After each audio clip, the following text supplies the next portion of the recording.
اهلا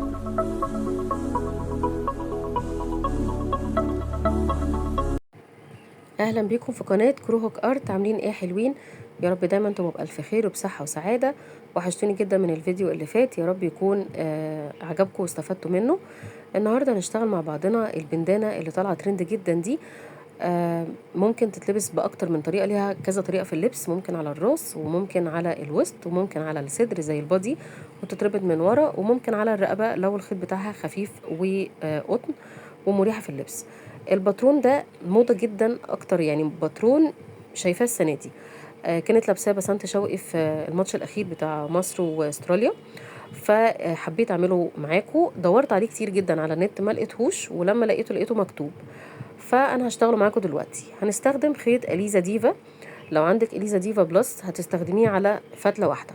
انا عندي اليزا ديفا فهستخدمه على فتلتين علشان يجيب لي سمك الخيط اللي انا مناسب معايا. اللي لونها اوف وايت دي اشتغلتها بخيط زين اللي هو القطن، اللي هو او ممكن ايطالي، على فكره قطن ايطالي. كل دولت ينفعوا معاكي، يعني ينفع معاكي كل انواع الخيط دي. هنشتغل بإبرة توليب رقم 91 من 100، أو لو رقم 2 عندك هتبقى تمام برضو. وعندنا إبرة تنظيف دي علشان هنقفل بيها الشغل في الآخر خالص. وعندنا مقص والمتر. المتر هقول لكم دلوقتي مقاسات البندانة كام بالظبط، علشان لو انتي بتشتغلي حسب نوع الخيط بتاعك بقى تبقي ظابطة المقاسات بتاعتك. ممكن تزودي سطر وممكن هتقللي سطور، يعني حسب النوع الخيط اللي انت شغالة بيه. العرض عندنا 45 سنتي، طولها 25 سنتي، يبقى هي 45 في 25. دي المقاسات المظبوطة معانا. لو عايزاها اكبر من كده هتزودي عدد سطور طبعا. انا دورت على الباترون ده كتير وما لقيتهوش، ولما لقيته مكتوب. ففي ناس بتعرف تشتغل من باترون مكتوب وفي ناس لا، فما لقيتش ليها فيديو على اليوتيوب، فحبيت اعمل لكم الفيديو ده علشان تبقى عندكم الباترون مكتوب لو عارفين تشتغلوا منه، وعندكم الفيديو لو حابين تمشوا وراه.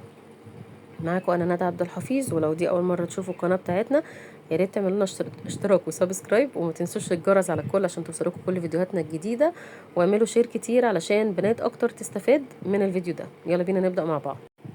يلا بسم الله. احنا دلوقتي كده هنبدا الشغل من النص، من الحته دي بالظبط، لا هنبدا من الزاويه دي ولا من الزاويه اللي هناك.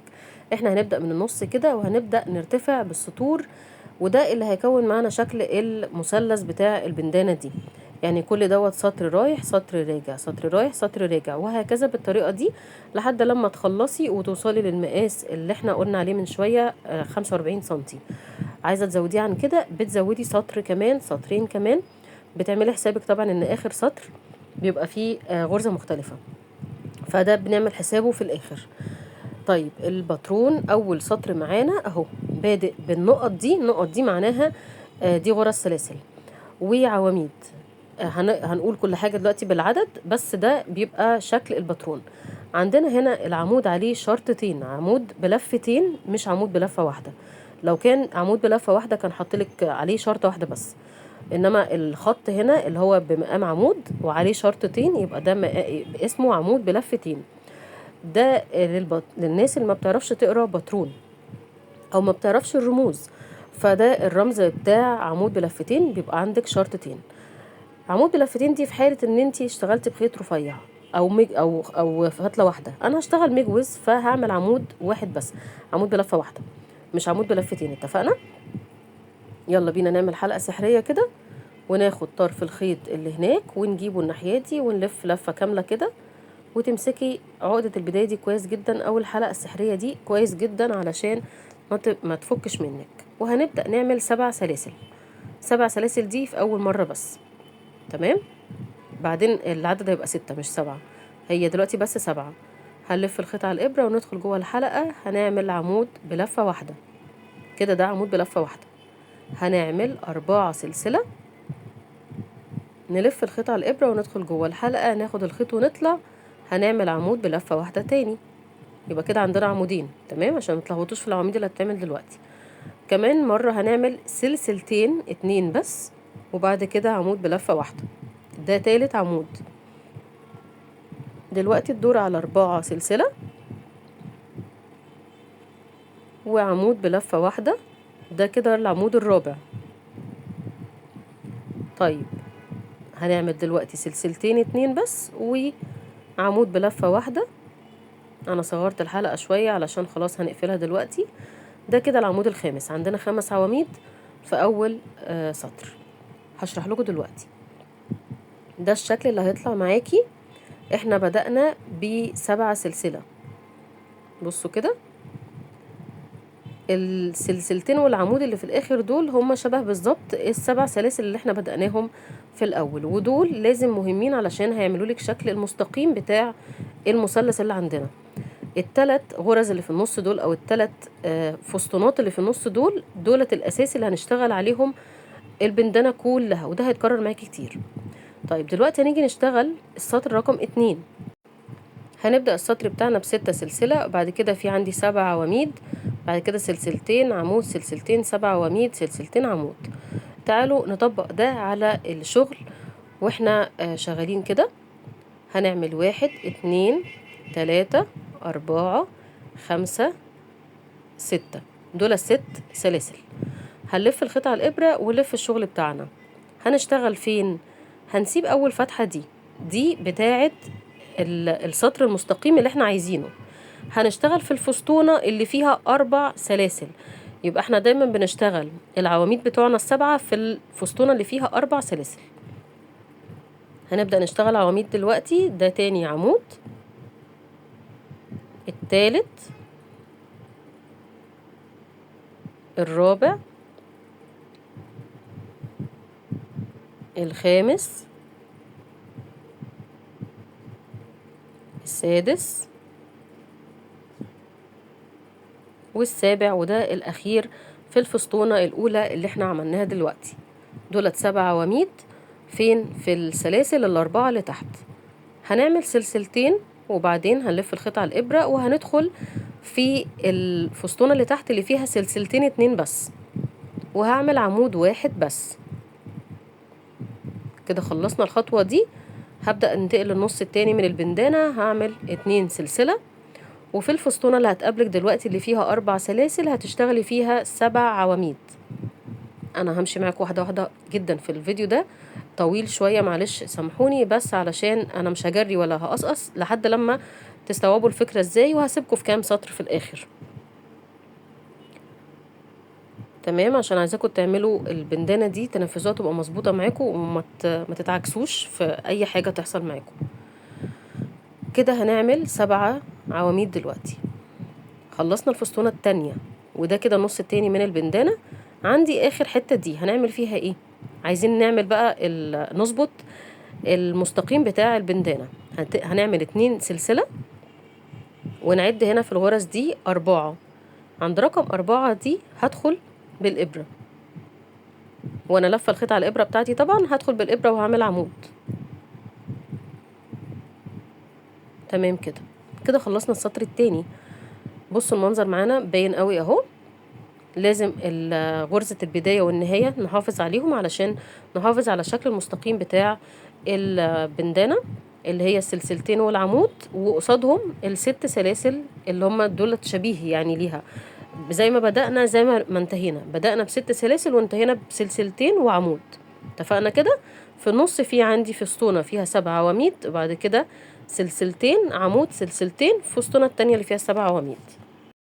خلصنا السطر التاني. تعالوا نبدأ على السطر التالت اللي هنبدأ فيه برضو ب6 سلاسل وعواميد وسلاسل وعواميد. هو الباترون كله أساسه سلاسل وعواميد. تعالوا نشوف على التطبيق العملي كده مع بعض هنشتغل ايه بالظبط وفين المكان فين اللي هندخل فيه. هنبدأ كده أول حاجة في السطر التالت 6 سلاسل. 1 2 3 4. ال4 دول بمقام العمود الأخير اللي احنا بنشتغله. تمام، اللي هو زي ما بنبدأ زي ما بننتهي. وهنعمل ال2 سلسلة اللي هم احنا بنعمل 2 سلسلة عمود. يبقى احنا كده بنبدأ ال6 سلاسل دول أساسهم ايه أو أصلهم ايه؟ أساسهم ال2 سلسلة والعمود، فبنعمل 6 سلسلة. اتفقنا؟ فهمتوا الفكرة ماشية ازاي؟ هنلف الخيط على الإبرة ونلف الشغل، وهنشتغل دلوقتي في أول سلسلتين هيقابلوكي. يبقى السطر اللي بعد الفسطونات بنشتغل في أول سلسلتين بيقابلونا، هنعمل فيهم عمود. شايفين المكان فين؟ هنا بدأنا في الأول خالص السطر اللي فات فوتنا المكان ده، السطر ده هنشتغل فيه. عملت عمود وبعد كده 4 سلسلة، وبعدين هعمل عمود في نفس المكان تاني، ودي اللي هتمثل لي اول فسطونة هنشتغلها السطر اللي جاي. خلينا بس واحدة واحدة كده دلوقتي في السطر التالت دلوقتي. يبقى انا كده عملت عمود 4 سلسلة عمود، هنعمل 2 سلسلة، وده الفاصل ما بين كل فسطونة والتانية. 2 سلسلة. عندي دلوقتي ال7 عواميد اللي تحت دول هشتغل فين؟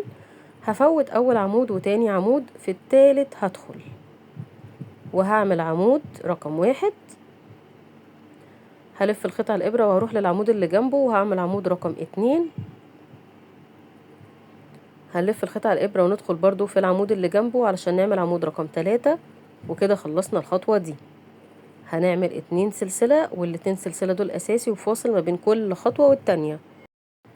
هنلف القطع الابرة وشايفين عندي هنا 2 سلسلة وعمود، العمود ده اللي هشتغل فيه مش في السلاسل دلوقتي، في العمود نفسه. هندخل باول عمود لان احنا هنعمل فيهم 4 عواميد دلوقتي، فده اول عمود في نفس العمود اللي تحت. تمام، شايفين الخطوة اللي تحت دي هنكررها دلوقتي. هنعمل اول عمود اهو، وبعدين 1 2 3 4 سلاسل. بعد كده هنيجي على العمود التاني وهندخل في نفس العمود، ما اتحركتش ولا رحت في اي غرزة تانية. ده العمود رقم 2 اهو. هنعمل 1 2 سلسلة، هنلف تاني القطع الابرة وندخل في نفس المكان وهنعمل العمود رقم 3، وبعدين هنعمل 1 2 3 4 سلاسل، وهنلف الخيط تاني وهنعمل العمود الرابع في نفس المكان. يبقى انت عندك في العمود الواحد بس اللي تحت كان في سطر رقم 2 ده عملنا فيه 4 عواميد، والفاصل ما بينهم 4 سلسلة، 2 سلسلة 4 سلسلة. شايفين العمود اهو، عندي عمود بعد كده 4 سلسلة، عمود 2 سلسلة، عمود 4 سلسلة، عمود. اتفقنا؟ بكرر تاني معلش علشان تستوعبوا الفكرة معايا. والتوزيعة دي هتتكرر معاكم كل سطر والتاني، يعني سطر هيتكرر وسطر لا، سطر هيتكرر وسطر لا. تمام. هنعمل 2 سلسلة دلوقتي علشان نروح للخطوة اللي بعدها. هنعد 1 2 ونسيبهم، في التالتة هندخل في ال7 عواميد اللي تحت دول علشان نعمل 3 عواميد دلوقتي متتاليين. عمود، ده التاني والتالت اهو جنب بعض. تمام. هنعمل 2 سلسلة، هنلف الخيط وهندخل في السلسلتين زي ما عملنا في الخطوة الأولى من شوية. هنعمل عمود، بعدين 4 سلاسل، بعدين عمود في نفس المكان، ودي كده الفسطونة اللي احنا عايزين نعملها. كده احنا مخلصناش السطر، لسه ما قفلتيش السطر بتاعك. اوعي تنسي وتقفي لحد الخطوة دي وتقولي انا قفلت، لا، دي الفسطونة اللي شبه دي بالظبط، اللي احنا بدأناها فسطونة وكده انتهينا بفسطونة. طيب قفلة السطر عملتيه ولا لا؟ لا، لسه ما عملناهوش. اللي هو 2 سلسلة عمود، ودي ثابتة في كل السطور اهو، 2 سلسلة عمود، والعمود بنحطه فين؟ في الغرزة الرابعة في السلاسل اللي تحت اهو، في الغرزة الرابعة دي، وهنحط العمود بتاعنا. كده اقدر اقول ان انا قفلت السطر بتاعي، عملت الغرزتين عمود، غرزتين سلسلة وعمود، يبقى كده قفلنا السطر بتاعنا زي ما بدأناه ب6 سلسلة. ده الشكل اللي هيطلع معاكي في السطر الثالث. بدأ يبان معانا شكل المثلث الصغير اللي احنا شغالين بيه دلوقتي. يبقى بدأنا ب6 عمود، بعد كده عملنا توزيع كل الغرز، هنا معانا بنوصل للنص، وبعد كده بتنقلي للنص التاني، بتكرري نفس اللي عملناه في النص الاولاني، وبنقفل السطر ب2 سلسلة عمود زي ما بدأنا ب6 سلسلة بالظبط. خلصنا كده السطر الثالث، بدأناه ب6 سلاسل وعملنا توزيع الغرز بتاعتنا وقفلناه ونهيناه ب2 سلسلة وعمود. هنبدأ السطر الرابع دلوقتي اللي هنبدأه برضو ب6 سلاسل. يبقى انت لازم، انا بأكد في كل مرة ان احنا بنبدأ ب6 سلسلة وبننتهي ب2 سلسلة وواحدة عمود، علشان تحافظي على شكل المثلث اللي احنا عايزين نطلعه عندنا. ما تجروش الفيديو ما تسرعوش وما تاكلوش حتت في الفيديو وبترجعوا تسألوا تاني في الكومنتات، ودايما ما بقاش عارفة ارد عليكم ايه، لان كل الشرح اتقال جوه الفيديو، فاهميني؟ فبأكد عليكم في الحتة دي دايما علشان ما تغلطوش ويطلع معاكم شكل البندانة مش مظبوطة، ان انتي تبدأي بالنهاية وتنهي بالغرزتين عمود اللي احنا قلنا عليهم. التوزيع دلوقتي بتاع الغرز هيتم كالآتي: هنعمل 6 سلسلة اللي احنا خلاص اتفقنا عليهم ان احنا لازم نبدأ بيهم كل سطر. 6 سلسلة اهم. هنلف الشغل بتاعنا ونلف الخيط على الإبرة ونبدأ دلوقتي السطر رقم 4. انا عندي دلوقتي فستونة باينة اهي، اللي هما الفستونة اللي فيها 4 سلاسل. هعمل نفس الفستونة اللي تحت دي ال7. هو على فكرة البندانة دي كلها تكرار لسطرين، فعلشان تبقي عارفة هو البندانة سهلة جدا ما فيهاش حاجة صعبة، هي تكرار لسطرين وبنكررهم طول ما احنا شغالين.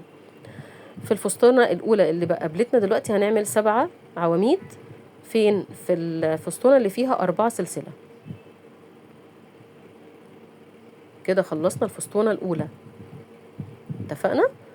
طيب هنعمل الفاصل اللي احنا اتفقنا عليه اللي هما ايه؟ 2 سلسلة. خلصنا الخطوة دي، هروح للخطوة اللي وراها.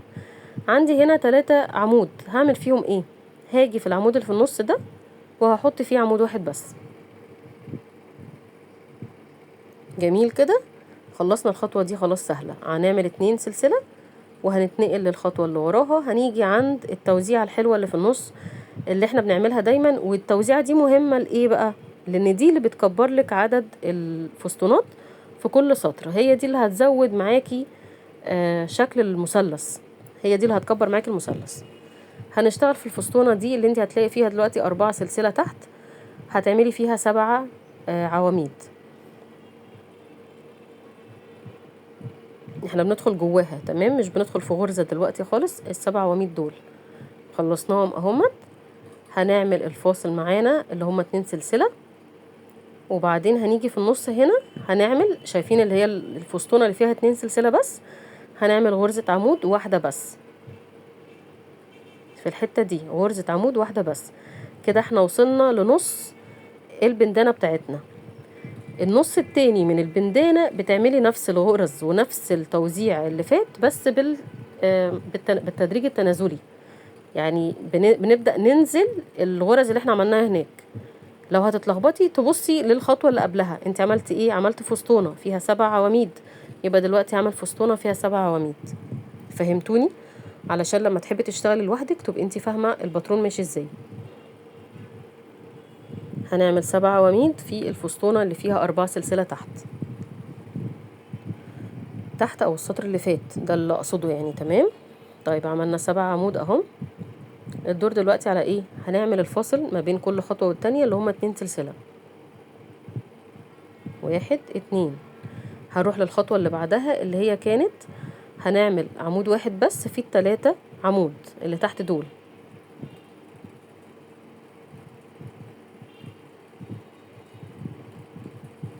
تمام كده.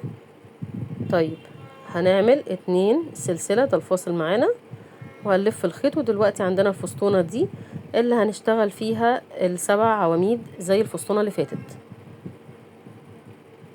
يبقى انا بشتغل دايما في الفستونة اللي فيها 4 سلاسل اللي هي في السطر اللي تحت. هنعمل فيها ايه؟ 7 عواميد دلوقتي في السطر اللي انا ماسكاه.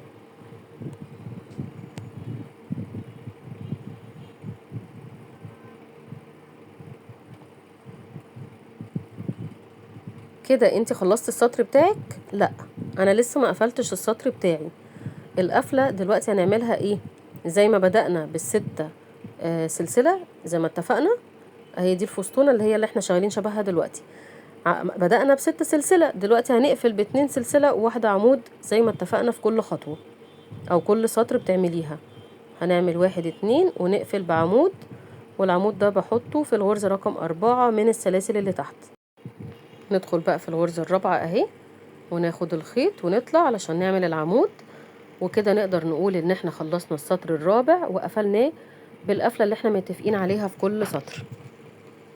يبقى في كل سطر بنبدأ ستة سلاسل، وبنقفل ب2 سلسلة وواحدة عمود. الشغل بدأ يبان معانا اهو، والشغل كله في البندانة دي تكرار لسطرين. اظن باينه معانا دلوقتي السطرين اهم. السطرين دول هما اللي هتكرروا معانا في كل سطرين هنعملهم في طول البندانه ما احنا بنشتغل. وهتلاقوا الفستونات بتاعتكم بتكبر. يعني هنا دي فستونة واحدة تحت ودلوقتي 2. لما تيجي للسطر اللي هو بقى مش الخامس لا السادس هتلاقيه بقوا 3. فكل سطر كل سطرين هتيجي تبص على الفستونات بتاعتك هتلاقي الفستونة زادت واحدة، يبقى انت كده شغالة الشغل مظبوط وتمام. خلصنا كده مع بعض السطر رقم 4. هنبدأ سطر رقم 5 ب6 سلسلة برضو. وهتلاحظوا حاجة هنا ان سطر رقم 5 هو بالظبط نفس البداية بتاعت سطر رقم 3. اهو هنبدأ بعمود 4 سلسلة عمود، ورقم 3 كنا بادئينه بنفس الطريقة 6 سلسلة هنا و6 سلسلة هنا اهم. بعد كده عمود 4 سلسلة عمود. دايما هتلاحظوا كده، هو ده التكرار اللي بقولكوا عليه. سطر رقم 3 شبه سطر رقم 5 شبه سطر رقم 7. كل سطر فردي هتلاقوه شبه بعض، وكل سطر زوجي هتلاقوه شبه بعض برضو. يعني 2 شبه 4 شبه 6. يبقى ده التكرار اللي احنا بنتكلم عليه. هنا هنكمل ب2 مثلا سلسلة، بعد كده 3 عمود. هنا هتلاقوا 3 عمود، بعدين 2 سلسلة عمود، 4 سلسلة عمود. نفس التكرار هتلاقوه بيتكرر معاكم. تحت هنا كان 3 عمود وبعد كده سلسلتين، بعد كده عمود، 4 سلسلة عمود. بما اننا بنكبر فمش هنيجي للرسمة دي دلوقتي، الرسمة دي في النص هتيجي. فهنا في خطوة هتزيد في اللي هو السطر الخامس اللي احنا هنشتغل دلوقتي ده. الخطوة اللي في النص دي اللي هتزيد معانا. تعالوا كده هنطبق مع بعض واحدة واحدة وهتفهموا الدنيا ماشية ازاي بالظبط معانا. وشايفين الرسمة اللي في النص دي لازم تتكرر في كل سطر فردي. كل سطر فردي هتلاقي الرسمة دي بتتكرر معاكي، اللي هو عمود 4 سلسلة عمود، 2 سلسلة عمود، 4 سلسلة عمود. تعالوا نطبق كده على العملي علشان تبقى الدنيا واضحة معاكم. هنبدأ الشغل بتاعنا ب6 سلسلة. هنلف الخيط على الإبرة وهنلف الشغل بتاعنا. أول سلسلتين هيقابلوكي دول هنشتغل فيهم دلوقتي. يبقى في السطر الفردي بتشتغلي في أول سلسلتين يقابلوكي. عملنا عمود 4 سلسلة عمود في نفس المكان. حلو كده. طيب دي خطوة وخلصت. هعمل ايه دلوقتي؟ 2 سلسلة. دي شبه دي بالظبط اهي. شايفين؟ انا بوريكم كمان على الشغل علشان تبقوا شايفين ان تكرار السطر واضح جدا معانا. دلوقتي هنعمل ايه؟ هيقابلنا 7 عواميد زي ما قابلنا تحت دلوقتي 7 عواميد. هنعمل فيهم 3 عواميد. هنسيب اول عمودين وهندخل في الثالث. هنعمل عمود وراه عمود التاني وراه العمود الثالث، وبعدين هنعمل ال2 سلسلة. كده في خطوتين خلصناهم. الخطوتين دول هكررهم تاني اهو. عملنا 2 سلسلة. هشتغل ايه دلوقتي؟ هيقابلنا عمود واحد. هحط فيه ايه؟ هحط فيه عمود 4 سلسلة عمود. يبقى دي كده الفسطونة التانية اللي قابلتني في السطر ده. يبقى من شوية عملنا فسطونة و3 عمود، دلوقتي عملت الفسطونة التانية اهي. نفس الخطوة دي هي بكررها تاني دلوقتي. فسطونة، وهنعمل دلوقتي الدور على ال3 عمود دولت. فهمتوني؟ طيب دلوقتي خلصنا الخطوة دي. هيجي الدور دلوقتي على ال3 سلسلة دول هنا اهو. هعمل 1 2 ده الفاصل معانا. هنروح للخطوة اللي بعدها اللي بسيب فيها 2 عمود تحت وبشتغل في العمود الثالث. بعمل عمود رقم 1 وراه عمود رقم 2 وراه عمود رقم 3. جميل كده. هنعمل دلوقتي ايه؟ 2 سلسلة ده الفاصل معانا ما بين كل خطوة والتانية. هيقابلني ايه دلوقتي؟ هيقابلني عمود واحد بس اللي هعمل فيه الرسمة اللي تحت دي، اللي هي عمود 4 سلسلة عمود، 2 سلسلة عمود، 4 سلسلة عمود. الرسمة دي قلت لكم بتتكرر معانا كل سطر بعد التاني، يعني كل سطر فردي هتلاقوها بتتكرر معاكم. تعالوا نعملها مع بعض اهو. عمود 1 2 3 4 سلسلة ده العمود التاني هحطه دلوقتي. بعدين هنعمل 2 سلسلة. كده انتي وصلت لنص الشغل بالظبط. هنبدأ نكرر بقى الغرز تاني بالتنازلي، بالعدد التنازلي بقى بتاعنا. عملت عمود وهنبدأ نعمل 1 2 3 4 سلسلة وبعدين العمود الرابع. اهي دي توزيع الغرز اللي قلتلكوا عليه، بيتكرر معانا كل سطر فردي. شايفينها اهي، اللي هي عمود 4 سلسلة. ال4 سلسلة دي ودي دولت الفسطونات اللي احنا بنزودهم كل سطر. عرفتوا الرسمة دي مهمة ليه ولازم تتعمل ليه؟ علشان دي اللي بتزود لك فستونة في كل سطر فردي. هنعمل 2 سلسلة، ودلوقتي نكرر تاني كل اللي بنعمله بس بالتنازلي زي ما اتفقنا. هنعمل 3 عمود ورا بعض، بعدين هنعمل 2 سلسلة، بعدين هيقابلني دلوقتي العمود الوحيد دوت هنعمل له فوق دلوقتي زي الخطوة دي بالظبط اهي. هنعمل عمود 4 سلسلة، عمود في نفس المكان، بعدين 2 سلسلة، بعدين تحت هيقابلني ال7 فسطونات دول اللي هعمل فيهم 3 فسطونة 3 عمود بس، 7 عواميد اللي هنعمل فيهم 3 عمود، تمام، اللي هي الفسطونة اللي تحت يعني انا اقصد. وهنعمل 2 سلسلة، ناقصني خطوة اللي هي فين؟ انا واقفة هنا اهو دلوقتي عند ال3 عمود دولت، ناقصني خطوة ايه هي؟ اللي هي دي الفسطونة الأخيرة اللي أنا عايزة أعملها في السطر الفردي ده، اللي هي عمود 4 سلسلة عمود. بنعملها فين؟ في السلسلتين اللي هما بتوع البداية دول. ادي العمود وال4 سلسلة والعمود تاني اللي في نفس المكان اللي معاه. طيب كده انت خلصتي وقفلتي السطر بتاعك؟ لا، محدش يقول احنا كده قفلنا السطر بتاعنا، ناقص خطوة قفلة السطر اهي اللي هي دي، اللي زي ما بدأنا ب6 سلسلة هنقفل ب2 سلسلة وعمود. العمود بنحطه فين؟ في الغرزة الرابعة في السلاسل اللي تحت كده اهو. وكده نقدر نقول ان احنا قفلنا السطر الخامس بتاعنا. شايفين كده الشكل بدأ يبان معانا؟ ده السطر الفردي اللي احنا بنزود فيه فسطونة، هتشوفوها دلوقتي اهي اللي هي مكان الفسطونات. نفس الخطوة اللي هي كانت في السطر الثالث هي اللي اتكررت في السطر الخامس، يبقى احنا بنعمل تكرار لسطرين.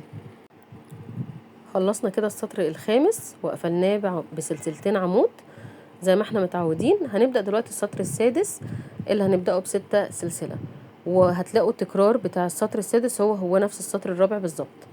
بنعمل فيهم 7 عواميد، بعد كده سلسلتين عمود، سلسلتين 7 عمود. 7 عواميد دول بيتعملوا فين؟ تحت قلنا في الفسطونة اللي فيها 4 سلاسل.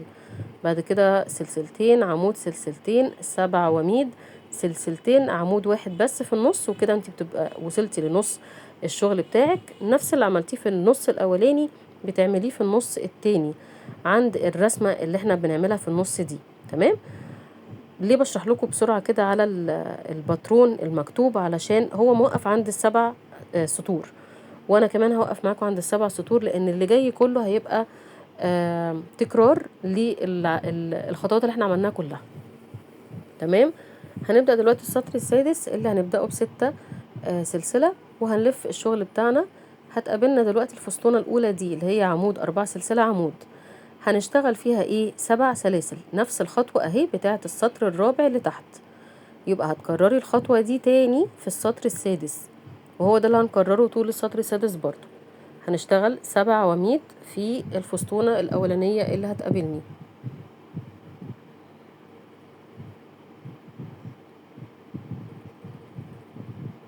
لو في سطر من السطور اتلخبطتي وعملتي هنا غرزتين سلسلة بس بدل 4، اشتغلي عادي فيها ال7 عواميد برضو، ما تفكيش وترجعي تاني الخطوة دي. خلاص هو انت غلطتي، بس لما تيجي تشتغلي ال7 عواميد هتلاقيها اتظبطت معاكي ومش هتبان الغلطة دي قوي. تمام؟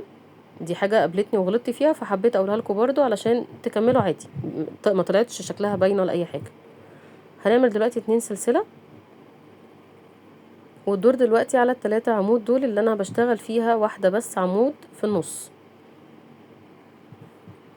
طيب هنعمل 2 سلسلة، اللي انت عملتيه دلوقتي هتكرريه تاني بالظبط نفسه هو في الفسطونة التانية، هتشتغلي فيها 7 سلاسل برضو. يبقى احنا بنكرر كل خطوة بنعملها في السطر نفسه. هما خطوتين، 7 عواميد، سلسلتين عمود فردي وسلسلتين، بعد كده نكرر تاني 7 عواميد اللي هما دول. خلصناهم اهمت. بعدين هنعمل سلسلتين عمود فردي. عمود فردي هنحطه فين؟ في التلاتة عواميد اللي تحت دول هنحط عمود فردي واحد بس. اهي كده انتي بتكرري تاني نفس الخطوات. هنعمل سلسلتين، بعدين في الفستونة التالتة دي اللي هتقابلك دلوقتي هتشتغلي فيها 7 عواميد. فهمتوني الشغل ماشي ازاي معانا؟ علشان لما نشتغل لوحدنا بقية البندانة، بقية السطور اللي متبقية ما تبقوش متلخبطين. هي سهلة جدا بس تفهمي الشغل ماشي ازاي او الباترون ماشي ازاي. ممكن تكرري الفيديو ده مرتين تتفرجي عليه وبعد كده تبدأي تطبقي وراه. كده خلصنا ال7 عواميد. كده احنا خلصنا النص الاولاني من البندانة اللي هما هتلاقي فيهم فين 3 فستونات. قبل كده كان في فستونتين 2 وكان السطر اللي قبليه 1. يبقى انتي بتزودي فستونة واحدة كل سطر زوجي. تمام؟ شايفينها باينة معاكم قوي اهي، وفي التصوير باينة كمان. دي الفستونة الثالثة اللي زادت في السطر ده. هنعمل 2 سلسلة وهنيجي في الفستونة اللي في النص دي اللي هي بتبقى فيها 2 سلسلة بس، ودي اللي ماسكة نص الشغل بالظبط، هنشتغل فيها واحدة بس، عمود واحد بس. هنعمل 2 سلسلة 2 سلسلة وبعدين هنعمل 7 سلسلة. مصر جابت جون. بسجل لكم وقت الماتش بتاع مصر والأرجنتين دلوقتي، جابوا جون وعرفت من الشارع. تمام كده هنكمل مع بعض 7 سلسلة. ودي الفستونة، دي الفستونة الأولى في النص التاني من الشغل. طيب هنعمل دلوقتي ايه 2 سلسلة وبعدين هيقابلنا ال3 عواميد دول اللي هعمل فيهم عمود واحد بس. هنعمل 2 سلسلة وهنكرر تاني نفس الخطوات. هيقابلنا الفستونة دي الفستونة التانية في النص التاني ده اهو، هنعمل فيهم 7 عمود.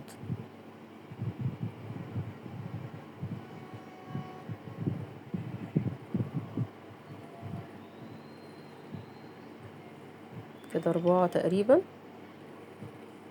ودي ال5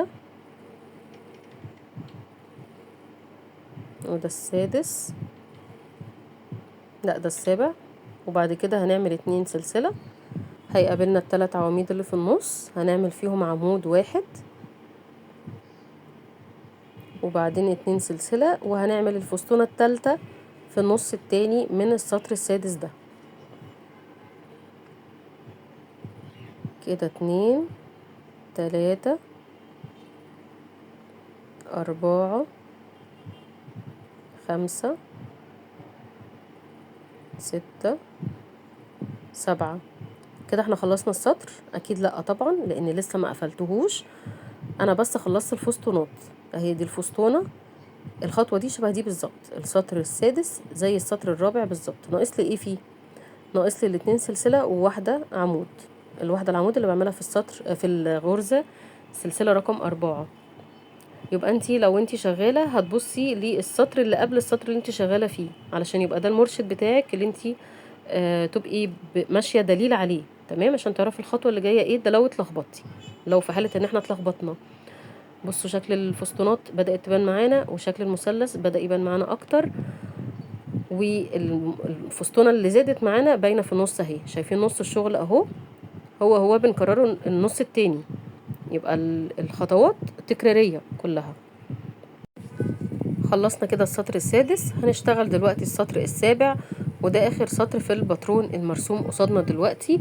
هتلاقوا السطر السابع شبه السطر الخامس وشبه السطر الثالث، فكل سطر مفرد هتلاقوه شبه بعض، وكل سطر مجوز هتلاقوه شبه بعض.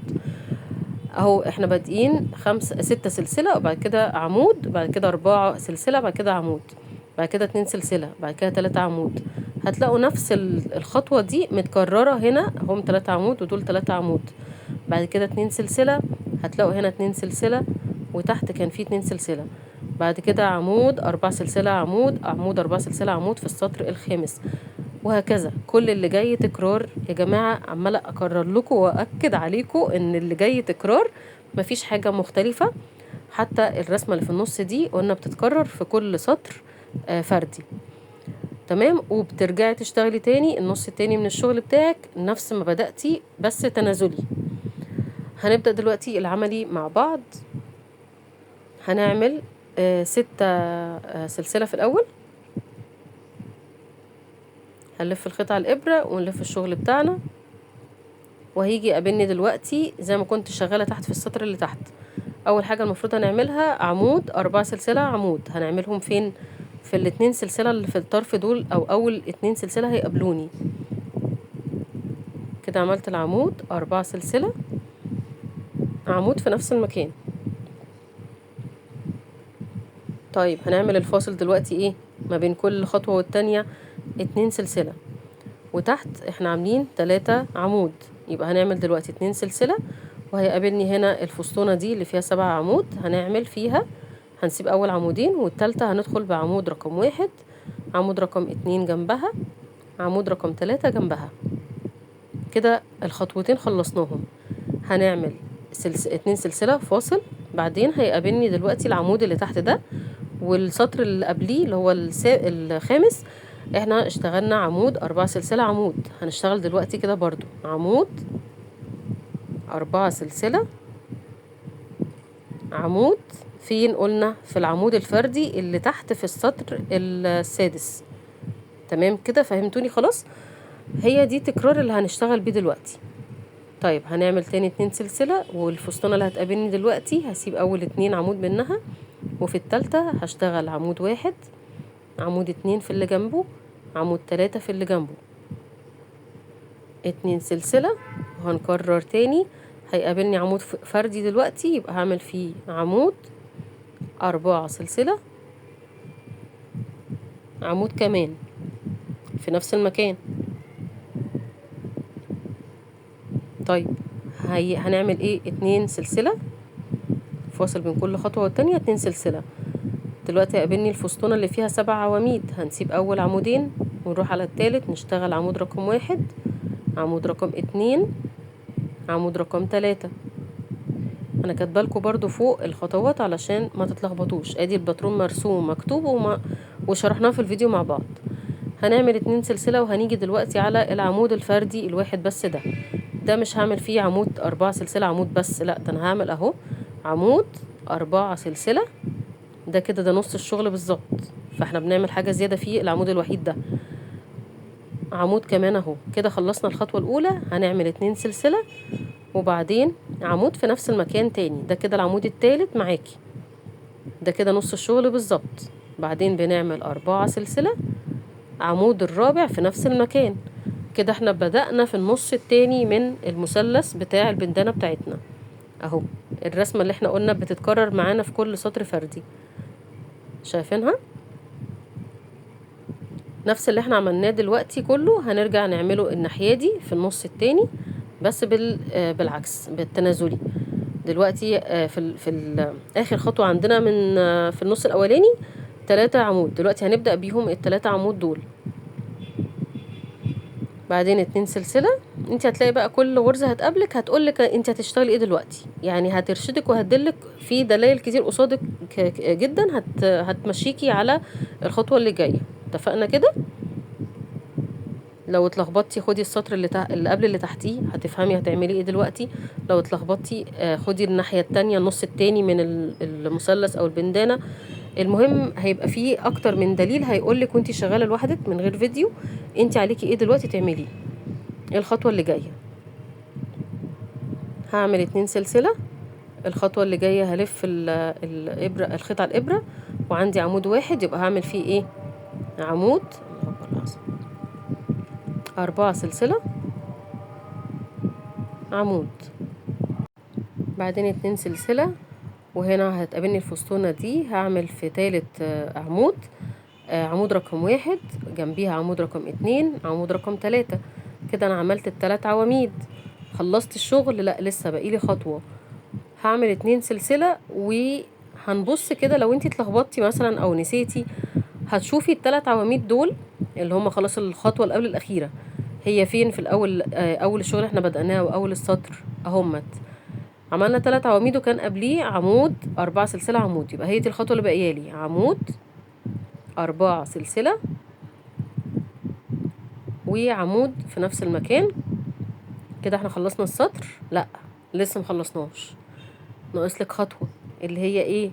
سلسلتين عمود عشان نقفل السطر خالص، وتحافظي على ان المثلث بتاعك يبقى فيه خط مستقيم من تحت. بس كده، ده السطر السابع خلصناه مع بعض. اللي جاي كله تكرار يا جماعه، عماله اكد عليكم اللي جاي تكرار. هتروحي تكرري وتخلصي السطور اللي متبقيه، توصلي للعدد او المقاس اللي انت عايزاه.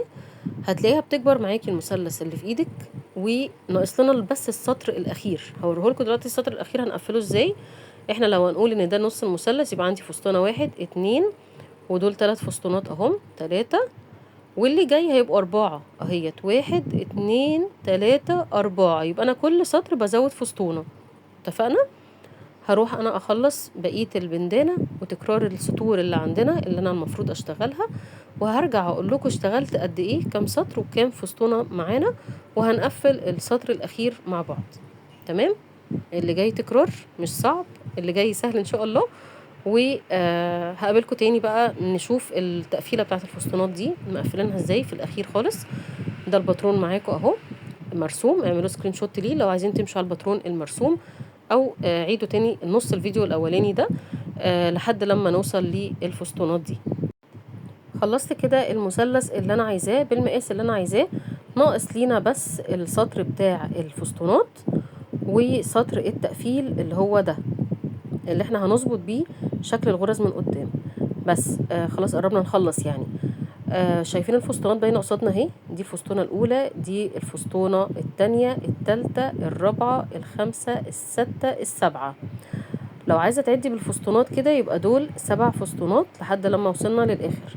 لو هنعد بالسطر يبقى ده 1، ده رقم 1 اهو، اول حاجه بدأناها. ده 2 3 هتلاقوه مستخبي شويه بس هيبان في الثلاث عواميد. ده 3 4 اللي هم ال7 عواميد، بعد كده 5 اللي هم ال3 عواميد اهمت، بعدين السطر السادس 7 8 9 10 11 12 13 14 15. يبقى انا وقفت عند السطر ال15. دي طريقة العدد اللي انت عايزة تعديها. لو انت عايزة تعدي بالطريقة دي هقف عند الرسمة اللي احنا بنقول عليها دي، اللي هي فيها فستونة و2 سلسلة في النص وفستونة. انا عندي كده 15 سطر. السطر ده هيبقى السطر ال16 ان شاء الله، اللي هو تقفيل الفستونات بالطريقة دي. لو عايزين تعدوا بالطريقة دي برضو، ان هو نقسم المثلث كده ونعد الفستونات اللي في تحت دي، هتلاقوها 7 فستونات برضو. يبقى كده عندك اكتر من طريقة تعدي بيها السطور بتاعتك. لو انت عايزة تشتغلي اكتر من بندانة، لو انت مثلا واحدة طلبت منك ان شاء الله يا رب يطلبوا منكم 10 وحدات مثلا ولا حاجة، دي طريقة العد علشان تبقى كل البندانات مقاسات بعض. تمام كده؟ تعالوا نبدأ نشوف الفستونة دي والطريقة اللي احنا عاملينها في النص دي معمولة ازاي. معلش سامحوني قاعدة جوه المروحة، صوت الهواء مضايقكم في التصوير، اخدت بالي دلوقتي وظبطته. بصوا كده هنبدأ مع بعض. البداية اللي احنا عارفينها دايما ال6 سلسلة، مش هتنزل عنها لان دي اللي بتظبط لي الخط المستقيم بتاع السطر. طيب بدأنا ال6 سلسلة، لفينا الشغل ولفينا الخيط على الإبرة. هيقابلك دلوقتي اول فستونة اللي احنا المكان الطبيعي اللي احنا كنا بنشتغل فيه الفستونات. اول فستونة اللي هي فيها 4 سلاسل دول هنشتغل فيها 1 عمود، العمود التاني رقم 2، عمود رقم 3، عمود رقم 4. انا هنا هكتفي ب4 عواميد. تمام، يعني 4 عواميد ممكن نشتغل بالعدد ده. اللي لونها ابيض دي او اوف وايت دي انا شغاله ب5 عواميد، وبعد كده عملت الحلقه اللي في النص وبعد كده 5 عواميد كمان. انا معاكم هشتغل 4 عواميد، بعد كده هنعمل 1 2 3 سلسله علشان نعمل الحلقه المكونه من 3 سلاسل دي. طيب هنعمل الحلقه ازاي؟ شايفين الغرزه ديت اللي انا هدخل فيها دلوقتي ديت اهي، بدخل فيها كده وباخد الخيط بطلع من الغرزه اللي انا دخلتها دي ومن الغرزه اللي كانت على الابره، يبقى بعمل غرزه منزلقه بقفل بيها الحلقه اللي فيها 3 سلاسل. نرجع نكمل تاني العواميد اللي احنا بنعملها. هنعمل 4 عواميد كمان كده، رقم 2 اهو، 3 4. يبقى عملنا 4 عواميد. الحلقة اللي فيها 3 سلاسل 4 عواميد، ده كل ده في أول فستونة بس. هنقفلها ازاي؟ عندي ال3 عواميد اللي هيقابلوكي دول في النص، هتروحي عاملة واحدة حشو. حلو كده. بس اللي جاي تكرار، هنكمل يعني هكرر تاني معاكم كمان واحدة. هنلف الخيط على الإبرة وهندخل في الفستونة اللي بعدها، هنعمل 4 عمود. 2. عايزة تعملي 4، عايزة تعملي 5 براحتك. الخيط رفيع معاكي ومساعدك، اعملي 6 مش مشكلة. معاكي أي عدد يعني، بس المهم شكل الفستونة يطلع حلو كده. هنعمل الحلقة دلوقتي 3 سلسلة. هنيجي ندخل فين؟ شايفين الغرزة بتاعت اللي هي نهاية العمود من فوق دي؟ الغرزة ديت هندخل فيها كده، ونروح واخدين الخيط وطالعين عاملين منزلقة، طالعين من الحلقة دي ومن الحلقة اللي على الإبرة كمان بغرزة منزلقة. يبقى في الحلقة المكونة من 3 سلاسل بقفل بمنزلقة، وارجع اعمل ال4 عمود بتوعي كده. 2 3 4. هنقفل الفستونة خالص ازاي بقى؟ عندي ال3 عواميد دول، العمود اللي في النص بختاره بدخل فيه وبقفل بغرزة حشو. عايزة تقفلي بغرزة منزلقة هتدي شكل برضو حلو معاكي. اي قفلة تريحك اعمليها. حلو كده. بس الحلقة المكونة من 3 سلاسل اللي احنا بنعملها في النص دي بتبقى مقفولة بمنزلقة دايما. هكرر كمان واحدة معاكم، كمان فستونة. هعمل 4 عمود، بعدين 3 سلسلة. هنقفل الحلقة ازاي؟ هندخل هنا في ال3 سلسلة تحت دول اهم، الغرزة اللي تحتهم على طول، الغرزة دي ودي اهيت، بنخش فيهم هما الاتنين، بناخد الخيط نطلع منهم ونطلع من الحلقة اللي على الإبرة كمان. يعني بطلع من كل دول. تمام. بعمل غرزة منزلقة. حلو كده. بنرجع نعمل ال4 عمود كده. خلصنا الفستونة اهي. هقفل على الفستونة ازاي؟ قلنا بنعمل واحدة حشو في الغرزة التانية من العواميد. هفضل اكرر كده في كل فستونة هتقابلك، هنكرر بنفس الطريقة دي. انا هروح اكرر الجزء دوت لحد لما اوصل للنص. النص في طريقة شوية مختلفة، الحتة دي هعملها معاكم دلوقتي. وصلت كده للنص. علشان نوصل للشكل اللي قصادنا ده في البندانة القفوات اللي انا عاملاها، هنعملها دلوقتي مع بعض. بصوا كده، احنا واقفين عند الفستونة الاخيرة اهي اللي احنا اشتغلناها. هنيجي دلوقتي هتقابلنا، اظبط لكم الفوكس عشان ما يزودناش واحنا بنشتغل. هيجي دلوقتي قابلنا ايه؟ انا واقفه دلوقتي عند الفستونه الاخيره وغرزه الحشو خلاص اللي عملتها. الفستونه دي هندخل فيها ونشتغل عواميد. انا هعمل هنا 8 عواميد. لو انتي ماشيه من الاول عاملاهم 10 اللي هي 5 وحلقه و5، هتعملي دلوقتي 10 عواميد. خلاص. انا عملت 8 عواميد في الفستونه الاولانيه دي.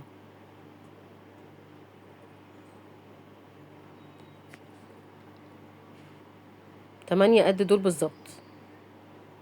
هنا 8 برضو من غير حلقة، يعني انا عملت ال8 دايركت كده على طول من غير الحلقة. اتفقنا. هنيجي على الفستونة التانية الصغيرة اللي بعدها اللي هي فيها 2 سلسلة. هنعمل عمود 1، عمود 2،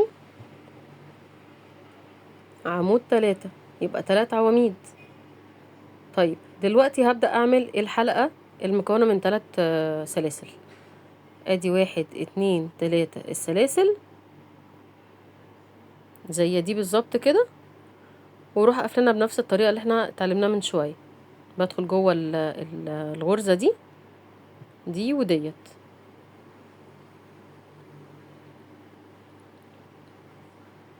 باخد الخيط وبطلع بقفل بمنزلقة. على فكرة مكان الحلقات الصغيرة دي ممكن تنزلي بقى خرز او تنزلي ملاليم، صدف، نجوم، اي حاجة بقى اللي تحبي تزيني بيها البندانة بتاعتك. طيب بعد الحلقة برجع اكمل زي ما اشتغلت من شوية. هعمل 3 سلسلة 3 سوري عمود في الفستونة الصغيرة. هسيبها وهروح للفستونة الكبيرة اللي جنبها دلوقتي. اهو، يعني 3 حلقة و3، 3 عمود حلقة و3 عمود كمان. طيب دلوقتي الفستونة الأخيرة اللي في النص دي بقى هعملها زي دي، هعمل فيها كام؟ 8 عواميد.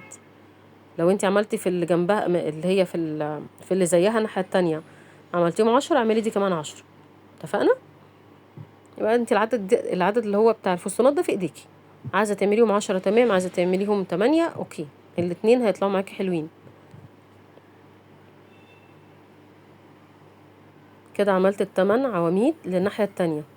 يبقى عرفتي الرسمة اللي في النص اللي هي فيها عمود 4 سلسلة عمود 2 سلسلة عمود 4 سلسلة عمود، دي هنعمل فيها ايه؟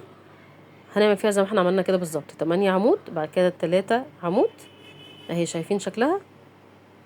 8 عمود 3 عمود، حلقة مكونة من 3 سلاسل، 3 عمود 8 عمود، قفلنا بحشو. نفس الطريقة يعني، بس توزيع الغرز هو اللي اختلف شوية. اهي طلعت الشكل ده بالظبط. هتكملي بعدين الفستونات المتبقية بنفس الطريقة اللي احنا قلناها من شوية.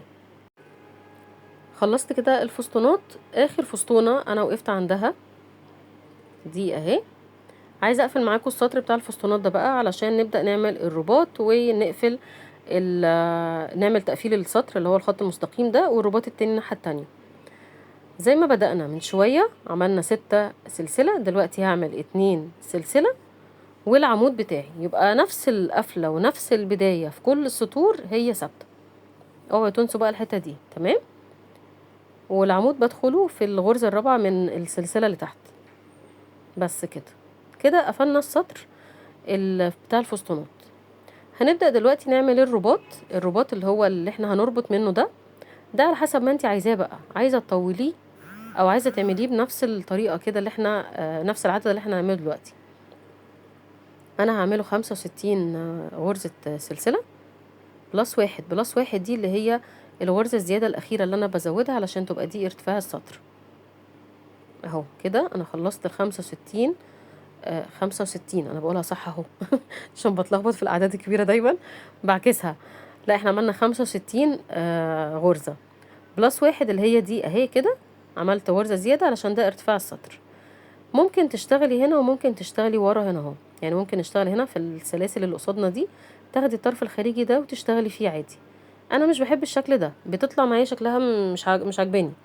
بحب يبقى التقفيل حلو، يعني بشتغل في الحلقة الخلفية اللي ورا المستخبية دي، هي دي اللي بدخل فيها وبشتغل غرزة الحشو. اللي جاي كله غرز حشو طبعا، كل التقفيل بغرز حشو عشان تبقى شكلها حلو. كل غرزة هتقابلك من الغرز الخلفية دي هنشتغل فيها غرزة حشو واحدة بس. بالطريقة دي بتدخلي في الحلقة وتاخدي الخيط بتاعك وتطلعي، وتاخدي الخيط وتطلعي من الحلقتين اللي على الإبرة. بس غرزة حشو عادية جدا، بنقفل وننضف بيها الشغل بتاعنا في الآخر. عايزة تطولي الرباط ده أكتر شوية هتزودي عدد 65 للعدد اللي انت تحبيه. انا العدد ده طلع مظبوط معايا، والبنات اللي لبستها قالت عليه كده تمام العدد ده. شايفينها شكلها حلو ازاي؟ بس روحي كملي بقية الرباط كله وتعالوا في التقفيل هقول لكم هنقفل ازاي بقى. خلصت كده غرز الحشو في الرباط الاولاني، هنسيبه كده. خلصنا الرباط الاول ده خلاص. عايزين دلوقتي نقفل على الغرز اللي باينه قصادنا دي علشان تبقى شكلها حلو من قدام، لما تيجي البنات تلبسها من قدام تبقى شكلها مرتبة، مش غرز منعكشة كده وشكلها مش مظبوط. انا عندي هنا هيقابلني غرزة عمود قدامي اهي، تمام. هدخل في الغرزة دي اللي هي اللي باينة قصادي وهعمل غرزة حشو. انا لسه في نفس غرزة العمود، هدخل في اللي بعدها وهعمل حشو.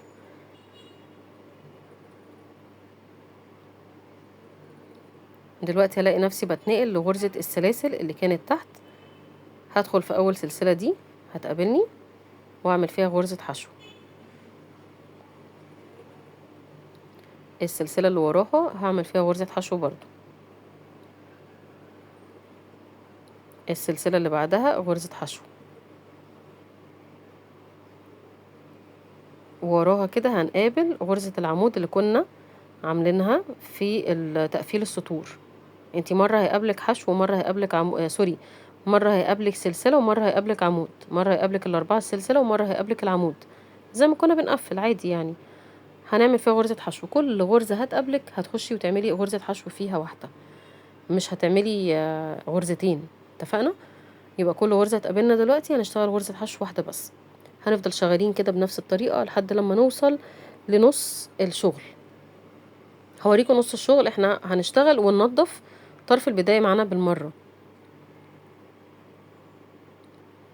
انا بس شغالة حبة معاكم كده علشان تشوفوا احنا بندخل فين بالظبط. وصلت هنا لنص الشغل كده، خلصت نصه وانا واقفة في النص بالظبط دلوقتي. طيب هدخل في الغرزة بتاعت او الحلقة اللي احنا عملناها، حلقة البداية دي هدخل فيها وهعمل غرزة حشو برضو، وهنكمل عادي بنفس التكنيك اللي احنا شغالين بيه. كل غرزة هتقابلك تخشي وتعملي غرزة حشو، بس الاضافي ان احنا هننضف طرف الخيط البداية ده معاكي جوه غرز الحشو دلوقتي. كده انت هترحمي نفسك ان انت تقعدي تنضفي طرفين خيط، اللي هو الطرف ده وطرف النهاية خالص في اخر الرباط التاني اللي احنا نعمله لسه دلوقتي. كده انا رحمت نفسي من التنظيف، يعني ان انا نضفتها دلوقتي معايا في نص الغرز وانا شغالة بس. وهنكمل عادي خالص لحد ما نوصل للنهاية. خلصت السطر كله لحد الاخر، لحد اخر غرزة انا وقفت فيها. تمام كده احنا نضفنا البندانة. عايزين دلوقتي نعمل الرباط التاني زي الرباط الاولاني ده بالظبط، بنفس العدد بنفس الكيفية اللي انت اشتغلتي بيها هنشتغل بيها دلوقتي الرباط التاني، اللي هنعمل فيه برضو 65 غرزة سلسلة بلس 1 برضو علشان يبقى ارتفاع السطر بتاعنا برضو مظبوط. اهي الواحد اللي انا بعملها، وبنفس الكيفية بشتغل في الغرزة الخلفية ديت. خلاص الفوكس بيعاكس معانا مش مشكلة، بس انتوا خلاص عرفتوا احنا بنشتغل فين بالظبط. بندخل وناخد الخيط وبنعمل غرزة حشو، في كل غرزة هتقابلك تشتغلي غرزة حشو واحدة فيها لحد لما تخلصي الرباط التاني ده. هتلاقي نفسك وصلتي عند البداية او عند بداية السلسلة يعني، ونهاية الشغل اللي انتي عملتيه او نهاية البندانة اللي هي الحتة دي. عايزة اوريكم التقفيل ازاي. نقفل خلاص وهنقص وكده يبقى زي الفل. انا عندي هنا البندانة مع الرباط، هنقفل ازاي الحتة دي؟ اخر غرزة انا ما اشتغلتهاش، اخر غرزة في السلاسل ال65 سلسلة انا ما عملتهاش. هدخل في الغرزة الاولانية دي بتاعة البندانة، وبصوا البندانة انا ماسكاها بالمقلوب، يعني اللي باين قصادي دلوقتي الخط المستقيم، وهاخد الخيط وهقفل بغرزة منزلقة. بس كده انا قفلت الشغل بتاعي بنظافة. هنشد الخيط بعيد شوية كده ونقصه. شايفين الشغل كله بقى على سوا واحد وخط واحد. الخط بتاع البندانة هو نفس الخط بتاع الرباط. كده احنا تمام، شغلنا مظبوط. هنقص الخيط وهنعمل عقدة صغيرة وننضف طرف الخيط الاخير بتاعنا ده بإبرة التنظيف. وتعالوا ناخد بقى وزنها قد ايه خدت مننا خيط، ومقاسها بالظبط بالمتر قد ايه. ازيكم؟ عاملة ايه يا قلبي؟ الحمد لله. انا خلصت كده البندانة بتاعتنا. تعالوا نشوف وزنها على على الميزان خدت مننا قد ايه خيط، عشان تقدروا تعملوا حساباتكم انتوا وتشوفوا البندانة تتكلف منكم قد ايه. البندانة اللي بخيط اليزا ديفا خدت 64 جرام، هنقول 65 جرام. تمام. اللي هي بالخيط القطن المصري او الخيط اللي هو قطن زين 59. 59. يعني نقول 60 جرام تقريبا، قريبين لبعض جدا في الوزن. ليكوا انتوا بقى هتشوفوا انتوا جبتوا الخيط بكام، هتحسبوها بكام، حساباتكم انتوا بقى تلعبوا فيها. انا مش عارفه بصراحه طريقه الحسابات علشان ما نظلمش حد. فاسالوا في جروب تسعير الكروشيه. خدت مني 65 جرام او 60 جرام. هنحسبها ازاي؟ ليها اكتر من طريقه في اللبس قلنا، والباترون واضح شرحته خلال الفيديو ومعاكم مكتوب ومرسوم. ايه رايك فيها ميمي؟ حلوة قوي، انت اللي جميل والالوان يا قلبي. كمان جميلة. ايوه الالوان حلوه جدا. اختاري لك لون بقى انت من الالوان دي كلها. ماشي بينك. اوكي. اللي احنا عملناها معاكم في الفيديو هي اختارتها. دي مقاساتها طلعت 44 سنتي، يعني اقل من التانية بسنتي واحد بس، و24 سنتي في العرض، اقل من التانية برضو بسنتي واحد. يعني خيط اليزا ديفا مطلع السنتيات اقل سنتي في كل مساحة منهم. تمام. يا رب الفيديو يعجبكم، يا رب اكون قدرت افيدكم طول الفيديو. انا عملت اللونين دول، وبعد الفيديو ما خلصته عملت اللونين التانيين، شوفوهم اخر الفيديو، حاطه لكم صورتهم. تنسوش اللايك. باي باي باي. باي.